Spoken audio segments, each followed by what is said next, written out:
اپنی ہے ڈگر. الحمدللہ رب العالمین والصلاة والسلام علی سید المرسلین. اما بعد فاعوذ باللہ من الشیطان الرجیم. بسم اللہ الرحمن الرحیم. الصلاة والسلام علیک یا رسول اللہ وعلی آلک واصحابک یا حبیب اللہ. الصلاة والسلام علیک یا نبی اللہ وعلی آلک واصحابک یا نور اللہ. ناظرین، آج سے ہم ایک بہت ہی خوبصورت سلسلہ شروع کرنے جا رہے ہیں جس کا نام ہے مسلمان کو کیسا ہونا چاہیے. انشاءاللہ عز و جل جب آپ یہ پروگرام دیکھیں گے اس کے اندر ہم یہ جاننے کی کوشش کریں گے کہ مسلمان کے اندر کون سا وصف، کون سی عادت ہونی چاہیے اور وہ کون سا برا عمل ہے جو مسلمان کے اندر نہیں ہونا چاہیے. اگر آپ انشاءاللہ عز و جل پورا پروگرام دیکھیں گے تو بہت امید ہے کہ انشاءاللہ عز و جل بہت کچھ اس ایک پروگرام سے سیکھنے میں کامیاب ہو جائیں گے. ہم اپنے پروگرام کو اس طرح لے کر آگے چلیں گے کہ ہر ہی پروگرام میں شروع میں ہم انشاءاللہ ایک درود پاک کی فضیلت پر مشتمل حدیث پاک سنیں گے. احادیث سننے کا بھی ثواب ملے گا اور اللہ نے چاہا درود پاک پڑھنے کا ذہن بھی بنتا چلا جائے گا. اسی کے ساتھ ساتھ انشاءاللہ ہم ایک پراپر ٹاپک کو لے کر چلیں گے جس کے تحت قرآن و حدیث کی روشنی میں کچھ انشاءاللہ عز و جل سبق حاصل کرنے کی کوشش کریں گے. آج درود پاک کی فضیلت پر مشتمل کون سی حدیث پاک سننی ہے؟ مصطفیٰ جان رحمت شمع بزم ہدایت صلی اللہ تعالی علیہ وسلم کا فرمان عالی شان ہے کہ تم اپنی مجلسوں کو مجھ پر درود پاک پڑھ کر آراستہ کیا کرو کہ تمہارا مجھ پر درود پاک پڑھنا کل بروز قیامت تمہارے لیے نور ہوگا. تو ناظرین، اب ذرا سوچئے، ہم جب بھی کسی گیدرنگ میں، کسی محفل میں، کسی مجلس میں بیٹھیں اور اپنی اس مجلس کو اگر ڈیکوریٹ کرنا چاہتے ہیں، مزین کرنا چاہتے ہیں، تو سرکار والا تبار صلی اللہ تعالی علیہ وسلم کی ذات والا تبار پر خصوصاً درود پاک پڑھتے رہا کریں. یہاں ایک مشورہ بھی دینا چاہوں گا، جتنا ہو سکے درود پاک پڑھتے رہا کریں. چلتے پھرتے اٹھتے بیٹھتے درود پاک پڑھتے رہیے اور اس کی برکتیں لوٹتے رہیے. دنیا بھر میں جہاں کہیں ہیں، آئیے مل کر ایک بار نبی پاک علیہ الصلوۃ والسلام کی بارگاہ میں درود و سلام کا نذرانہ پیش کرتے ہیں. صلو علی الحبیب صلی اللہ تعالی علی محمد صلی اللہ علیہ وسلم. آج کس موضوع پر بات کرنی ہے؟ آج کا ٹاپک یونیک بھی ہے اور بڑا دلچسپ بھی ہے. آج ایک ایسی عادت، ایک ایسی ہیبٹ پر ہم بات کریں گے جو ہر انسان کے ساتھ جڑی ہوئی ہے. جی ہاں، ہم چاہیں بھی تو اس سے چھٹکارا حاصل نہیں کر سکتے اور اس کی وجہ بھی بڑی یونیک ہے. وجہ یہ ہے کہ ہمارا جو دل ہے اس میں یہ عادت گویا بلٹڈ ہے، موجود ہے. ہم اسے اپنے آپ سے الگ نہیں کر سکتے. قرآن پاک میں اللہ تبارک و تعالیٰ ارشاد فرماتا ہے وَأُحْضِرَتِ الْأَنفُسُ الشُّحَّ. ترجمہ کنز ایمان، اور دل لالچ کے پھندے میں ہیں. دل لالچ سے بچ نہیں سکتا. آپ سمجھ گئے ہوں گے کہ آج ہمارا موضوع کیا ہے. موضوع لالچ ہے، جس کو انگریزی میں گریڈ کہا جاتا ہے. لالچی شخص کو حریص یا لالچی کہا جاتا ہے. لیکن جب قرآن کہہ رہا ہے کہ ہم لالچ سے بچ نہیں سکتے تو پھر کیا کریں؟ آج کا یہ بڑا امپورٹنٹ کوسچن ہے. آج میں ناظرین یہ بتانا چاہوں گا قرآن و حدیث کی روشنی میں کہ لالچ کی کچھ قسمیں ہیں. کچھ لالچ بہت بری ہے. مثال کے طور پر گناہوں کی لالچ، بدکاریوں کی لالچ، برے کاموں کی لالچ، فقط دنیا اور اس کے مال کمانے کی لالچ. اور پھر اس لالچ کی وجہ سے انسان کن کن گناہوں میں مبتلا ہوتا ہے. جیسے جیسے آپ آج کا پروگرام دیکھتے جائیں گے چیزیں سمجھ آنا شروع ہو جائیں گی. اور پروگرام کے آخر میں انشاءاللہ یہ بھی عرض کروں گا کہ ایک لالچ بڑی اچھی ہے. کیا لالچ بھی اچھی ہوتی ہے؟ کیونکہ آج تک تو ہم یہی سنتے رہے کہ لالچ بری بلا ہے. جی ہاں، آج اس اچھی لالچ، محمود لالچ، وہ لالچ کہ جس کو ہو جائے اس کے وارے نیارے ہو جاتے ہیں، انشاءاللہ اس پر بھی چند باتیں عرض کروں گا. پہلے ایک بہت خوبصورت واقعہ، نبی پاک علیہ الصلوۃ والسلام نے یہ واقعہ اپنے اصحاب کو واقعہ سنایا اور کیا سبق آموز واقعہ ہے. حضرت ابو ہریرہ رضی اللہ تعالیٰ عنہ اس حدیث کے راوی ہیں اور آپ فرماتے ہیں کہ نبی پاک علیہ الصلوۃ والسلام نے ارشاد فرمایا بنی اسرائیل میں بہت سے عجائبات ہیں، بہت سے ونڈرز ہیں، لہٰذا لوگوں کو ان کے بارے میں بتایا کرو، اس میں کوئی حرج نہیں. اور پھر نبی پاک نے خود ارشاد فرمایا کہ اگر میں تمہارے سامنے دو بوڑھی عورتوں کا قصہ بیان کروں تو ضرور تمہیں تعجب ہوگا. اب نبی پاک نے وہ واقعہ صحابہ میں بیان کرنا شروع کیا. میں اس واقعے کا خلاصہ بیان کرتا ہوں. صحابہ کرام نے عرض کی یا رسول اللہ صلی اللہ تعالی علیہ وسلم ضرور ارشاد فرمائیے. نبی پاک علیہ الصلوۃ والسلام نے فرمایا کہ بنی اسرائیل میں ایک شخص اپنی بیوی سے بہت محبت کرتا تھا اور ان دونوں کے ساتھ ان کی نابینا اور بوڑھی مائیں بھی تھیں، یعنی میاں بیوی دونوں کی مائیں بھی ساتھ رہتی تھیں. اور ایک اور عجیب بات یہ تھی کہ وہ دونوں مائیں بوڑھی تو تھی ہی مگر نابینا بھی تھی. شوہر کی جو والدہ تھی بڑی نیک سیرت اور سچی خاتون تھی، لیکن جو بیوی کی ماں تھی یعنی اس لڑکے کی ساس تھی وہ بڑی یوں سمجھیے کہ سازشی دماغ کی، اور کردار بہت برا تھا۔ وہ اپنی بیٹی کو ہمیشہ شوہر کی والدہ کے خلاف ورغلاتی رہتی کہ جب تک یہ بڑھیا تمہارے ساتھ ہے تمہیں اپنے شوہر سے سکھ نہیں مل سکتا، تم اپنی لائف انجوائے نہیں کر سکتی۔ یہاں میں اس واقعے کو روک کر ذرا ناظرین سے بات کرنا چاہوں گا۔ بدقسمتی کے ساتھ آج بھی ایک ایسا کردار ادا کیا جاتا ہے، ایسی مائیں بھی ہیں جو اپنی بچی کو یہ کہہ کر سسرال بھیجتی ہیں کہ بیٹا وہاں جا کر اپنی ساس کی کبھی بات نہیں ماننی، کبھی اپنی نند کو کسی حوالے سے پریشر میں اس کے مت آنا، بلکہ تم نے اسے پریشر میں رکھنا ہے، شوہر کو پہلے دن سے انڈر کنٹرول رکھنا ہے، وہاں جا کے اپنا روب جما دینا ہے، زیادہ خدمت مت کرنا ورنہ نوکرانی بنا دیں گے۔ اب ذرا سوچئے، پہلے دن سے ہی اگر یہ فیڈنگ ہو، پھر گھر ٹوٹیں گے نہیں تو کیا ہوگا، گھروں میں لڑائیاں نہیں ہوں گی تو کیا ہوگا۔ ایک وہ دور بھی تھا اور اب بھی ہے، ایسی مائیں آج بھی موجود ہیں جو بیٹی کو وداع کرتے وقت بڑی پیاری نصیحت کرتی ہیں کہ بیٹی اب شوہر کی ماں ہی تمہاری ماں ہے، تمہارا سسر ہی اب تمہارا والد ہے، شوہر کی بہنیں یعنی تمہاری نند ہی تمہاری بہنیں ہیں، وہ گھر اب تمہارا گھر ہے، اب اس گھر سے کبھی روٹ کر نہ آنا۔ یہ تعلیمات الحمدللہ جن گھروں میں دی جاتی ہے ان کے گھر آج بھی امن کے گہوارے اور محبتوں کا خوبصورت نظارہ پیش کرتے ہیں۔ بہرحال اب یہ واقعہ آگے بڑھتا ہے، شوہر بار بار بیوی کی بات سنتا رہا، اپنی ماں کے خلاف وہ اسے ورغلاتی رہی۔ آخر کار اس بدبخت بیٹے نے کیا کیا، واقعی بڑا ہی دل خراش واقعہ ہے۔ اس بیٹے نے کیا کیا کہ اپنی ماں کو ساتھ لیا اور جنگل بیابان میں اس ماں کو اس لیے چھوڑ آیا کہ درندے ماں کو کھا پی لیں اور ماں کا دنیا سے وصال ہو جائے، ماں دنیا سے چلی جائے۔ رات گھر آ گیا، وہ ماں کو اچانک درندوں نے گھیر لیا، اندھیری رات تھی، نابینا تھی، دیکھ تو نہیں پا رہی تھی۔ فرشتے، اللہ تبارک و تعالیٰ نے ایک فرشتہ بھیجا اور اس فرشتے نے آ کر ماں سے سوال کیا، اس بوڑھی ماں سے، کہ تمہیں یہ آوازیں کیسی آ رہی ہیں جو تمہارے ارد گرد ہیں؟ اس کا ذہن بڑا پازیٹیو تھا، ہمیشہ سب کا اچھا سوچتی تھی، کہتی یہ آوازیں تو مجھے بڑی بھلی لگ رہی ہیں، گائیں بکریوں اور جانوروں کی آوازیں ہیں۔ تو فرشتے نے کہا کہ پھر تو اچھا ہی ہوگا۔ یہ کہہ کر فرشتہ تو چلا گیا۔ اللہ کی قدرت دیکھیے، جب صبح ہوئی تو اس ماں کے گرد بہت ساری یعنی پوری وادی حدیث کے الفاظ کے مطابق بھیڑوں سے، گائے اور بکریوں سے بھر گئی۔ صبح بیوی نے شوہر سے کہا اب جاؤ ماں کو دیکھ کر تو آؤ، دنیا سے چلی گئی ہوگی، لاش ہی لے آؤ۔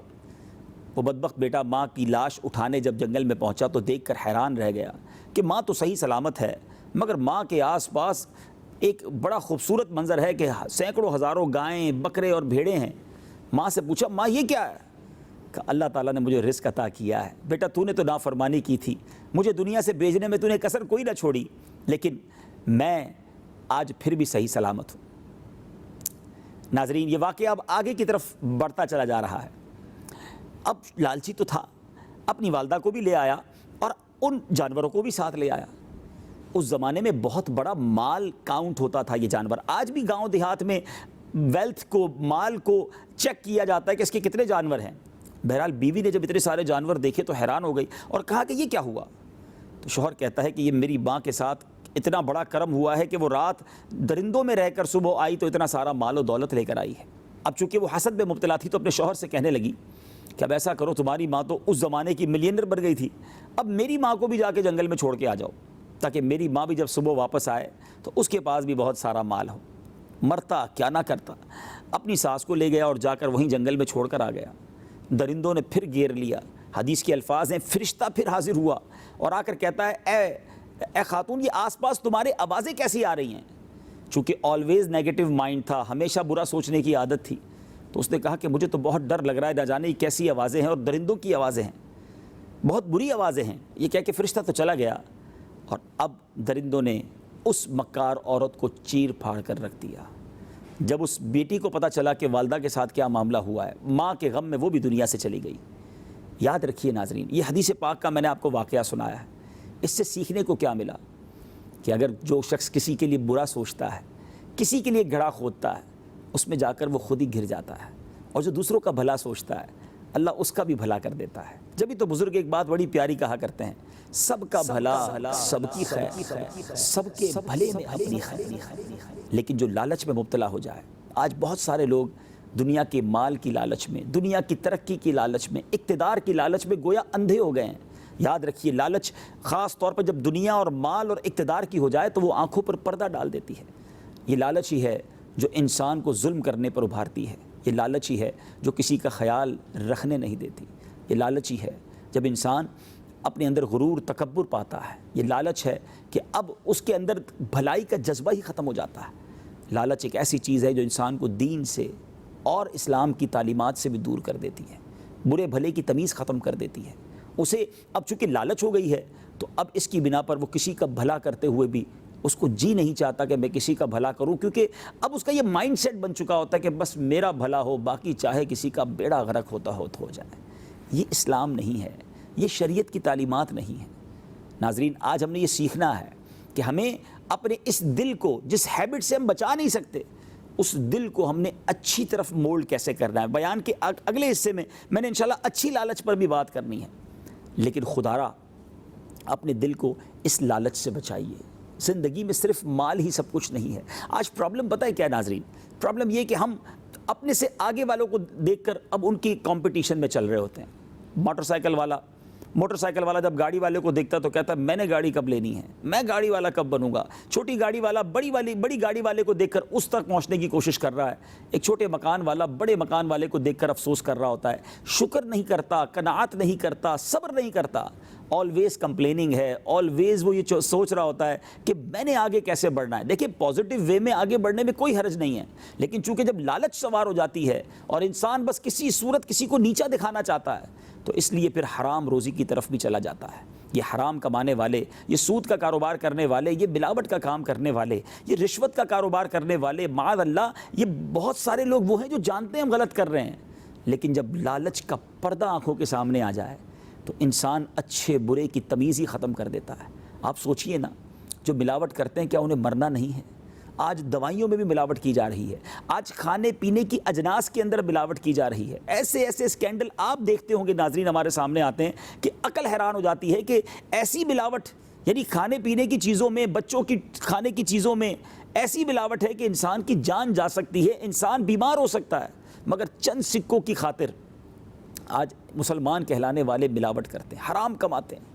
یہاں تک کہ دوائیوں میں ملاوٹ، دوائی تو جان بچانے کے لیے ہوتی ہے، مگر بدقسمتی یہ ہے کہ ایسے بھی لوگ ہیں جو چند سکوں کی خاطر وہاں بھی ملاوٹ کرتے ہیں۔ یہ اور کیا ہے لالچ نہیں تو؟ لیکن کیا انہیں پتہ نہیں کہ ہم نے مرنا ہے؟ یہ حرام کا مال یاد رکھیے ناظرین، آ تو جاتا ہے مگر یہ چلا بھی ایسے ہی جاتا ہے، اور پھر ایک ایک پائی کا حساب قیامت کے دن دینا ہوگا۔ لالچ کرنے والا ظالم بن جاتا ہے، اب اسے پرواہ نہیں ہوتی کہ مظلوم کا کیا حال ہوگا۔ لوگ زمینیں ہتھیار لیتے ہیں، پیسے لے لیتے ہیں، قرضہ لیتے ہیں، واپس نہیں لوٹاتے۔ بہت سارے کاروباری لوگ میری بات کی تائید کریں گے کہ کسی کو مال دو، کسی کو کسی چیز کی آئٹم دے اور پیسے لینے کی باری آتی ہے تو کچھ لوگ کہتے ہیں میں نے نہیں دینے، جاؤ جو کرنا ہے کر لو۔ ٹھیک ہے، مظلوم بیچارہ کچھ کر نہیں سکتا، مگر یاد رکھنا ہوگا ان تمام ظالموں کو کہ ایک دن آنا ہے جب مظلوم کا ہاتھ ہوگا اور ظالم کا گریبان ہوگا، اور اللہ تعالیٰ کی حمایت مظلوم کے ساتھ ہوگی، اور اس دن کیسے جواب دیں گے؟ اگر خدا نہ خواستہ میرا کوئی ایسا بھائی مجھے سن رہا ہے کہ کسی کا مال آپ کی طرف ہے، کسی کی زمین آپ کی طرف ہے، کسی کا حق آپ کی طرف ہے، پلیز اسے لوٹا دیجئے۔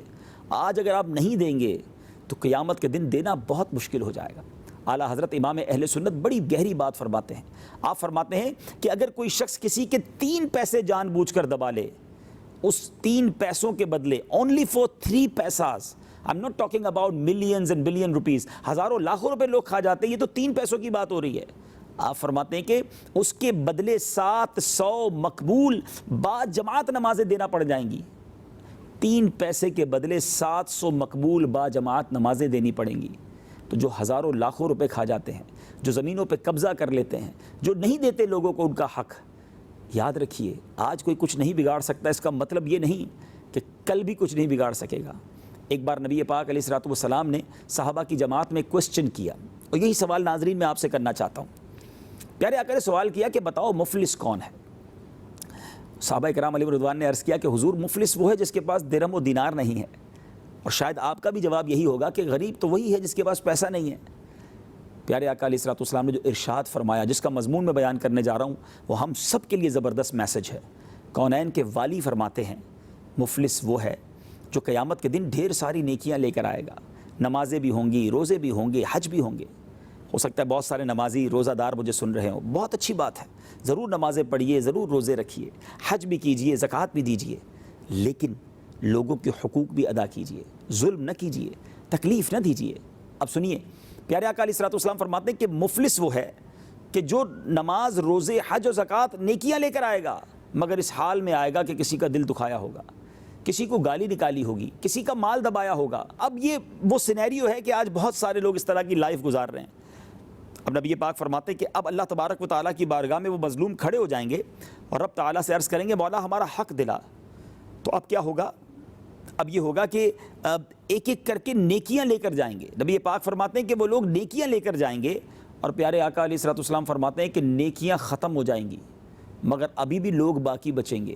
نیکیاں ختم، حقوق لینے والے کھڑے ہوں گے رب کی بارگاہ میں۔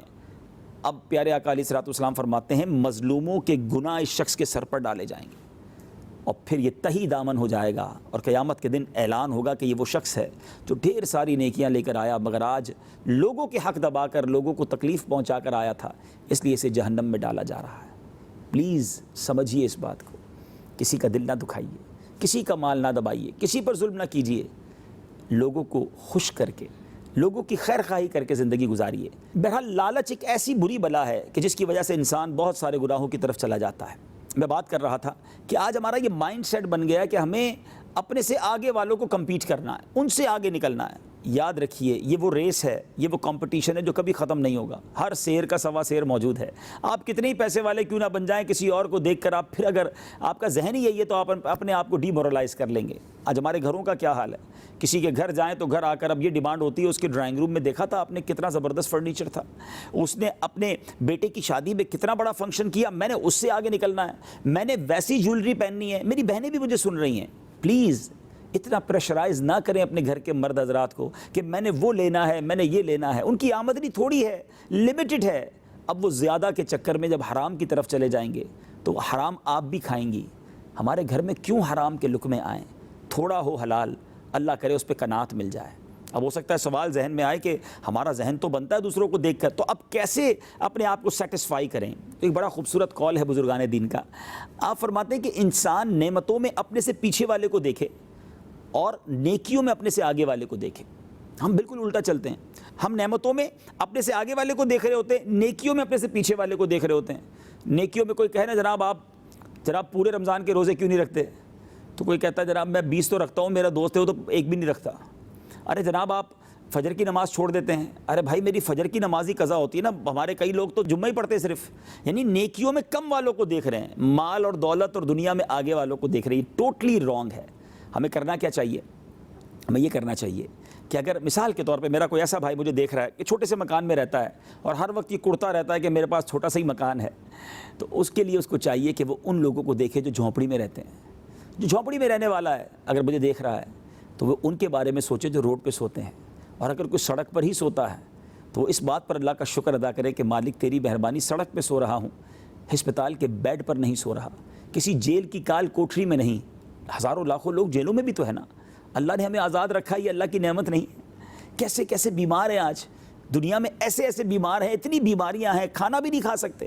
ہاسپٹل کے بستروں پر جا کر تو دیکھیے ذرا، اللہ نے مجھے چلتا پھرتا رکھا ہے اور پھر بھی میں ڈی مورلائز ہوتا رہوں کہ رب نے مجھے کچھ دیا نہیں ہے۔ انشاءاللہ اگلے کسی سلسلے میں ہم نے شکر کے ٹاپک پر پورا ایک بیان کرنا ہے تاکہ مزید اس بات کو ہم انشاءاللہ کلیریفائی کریں گے۔ لیکن آج اس بات میں نے جو عرض کرنی ہے کہ آپ نیکیوں میں اپنے سے آگے والوں کو دیکھیں اور نعمتوں میں اپنے سے کمتر کو دیکھیں، سکون آ جائے گا، سیٹسفائی ہو جائیں گے، قناعت کی دولت مل جائے گی۔ نیکیوں میں کیا کرنا ہے؟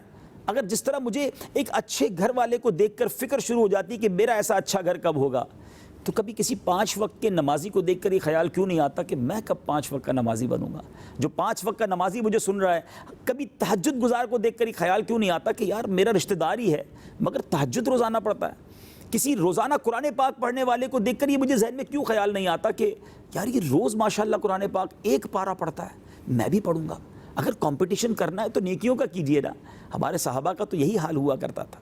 اور اب آئیے بیان کے آخر میں آپ کو یہ بتاتا ہوں کہ وہ کون سی لالچ ہے جو محمود ہے، جو پسندیدہ ہے، جو اچھی ہے، اور ہمارا دل جب لالچ سے بچ نہیں سکتا تو کیسے اس عادت کو مولڈ کریں؟ تو جناب وہ لالچ ہے نیکیوں کی لالچ۔ اللہ کرے مجھے اور آپ کو نیکیوں کی لالچ نصیب ہو جائے، یہ ذہن بن جائے کہ اس دنیا میں زیادہ سے زیادہ نیکیاں کما کے جانا، جی نہ بھرے نیکیاں کر کے۔ سجدہ کروں تو سجدے ہی کرنے کا دل چاہے، اے کاش تلاوت کروں تو پڑھتا ہی چلا جاؤں۔ ہمارے بزرگان دین کا انداز ایسا ہی تو تھا نا کیا آپ نے نہیں سنا شیخ عبد القادر جیلانی رضی اللہ تعالیٰ عنہ نے 15 سال تک روزانہ رات ایک قرآن پاک ختم کیا. امام اعظم ابو حنیفہ رضی اللہ تعالیٰ عنہ 40 سال تک عشاء کے وضو سے فجر کی نماز ادا کرتے رہے. یہ کیسے ساری رات عبادت کرتے, یہ کیسے ساری رات قرآن پڑھتے؟ 1,000 نوافل اولیاء کرام سے ثابت ہیں وہ ایک رات میں پڑھا کرتے تھے, کیونکہ انہیں نیکیوں کی لالچ تھی. حضرت ابوبکر صدیق رضی اللہ تعالیٰ عنہ کو کون نہیں جانتا؟ آپ یار غار بھی ہیں اور یار مزار بھی ہیں رضی اللہ تعالیٰ عنہ. اتنا بڑا مرتبہ ہونے کے باوجود نیکیوں کا شوق کیسا تھا کہ ایک بار سرور کائنات علیہ الصلوۃ والسلام نے کوسچن کیا, صحابہ کرام موجود تھے, کہ بتاؤ آج کون ہے جس نے روزہ رکھا ہے؟ وہ رمضان کا مہینہ نہیں تھا. صدیق اکبر رضی اللہ تعالیٰ عنہ نے کہا حضور آج میں نے روزہ رکھا ہے. پیارے آقا علیہ الصلوۃ والسلام نے ارشاد فرمایا اچھا یہ بتاؤ تم میں سے وہ کون ہے جس نے آج مسکین کو کھانا کھلایا ہے؟ حضرت صدیق اکبر رضی اللہ تعالیٰ عنہ نے عرض کی حضور آج میں نے مسکین کو کھانا بھی کھلایا.